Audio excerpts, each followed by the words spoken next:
Assalaamu calaykum. Waxaan kula wadaagayaa 7 nasiixo ama 7 waano oo aan rajeynaya inay anfici doonaan qalbi waliba oo dhaqan geliya iyo qof walba oo nafsadiisa ku dabaqa. Uga tag mugdiyada waxay ku soo dhaafay gadaashaada si aysan mugdiyadaasi u dumin ama aysan saameyn ugu yeelan iftiinka mustaqbalkaada. Waxaad siisaa saaxiibadaada, qaraabadaada iyo waddankaada wax ka weyn oo ka wanaagsan wixii ay kaa filanayeen. Ku dadaal inaad farxad gelisid dad aadan garanaynin maalin walba, kuna tarbiyey naftaada waxbixinta ka hor inta aadan baran wax qaadashada. Waxaad noqotaa geesi oo dusha u rida mas'uuliyadda qaladaadkaada keligaa. Ha isla weynan oo ha iska indhatirin talooyinka iyo ra'yiyada ay kuu soo jeediyaan dadku, waayo waxaa jira nusqaamo aadan arki karin.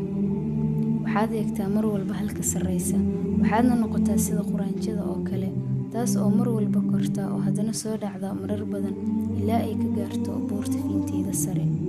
Ugu dambeyn, marka laga soo tago adduunyada iyo waxa ku hareeraysan, waxaad abuurataa nolol macaan oo qaas idiin ah adiga iyo Rabbigaada, oo aad abaalmarinteeda heli doontid maalin aysan waxba tari doonin maal iyo dad intaba.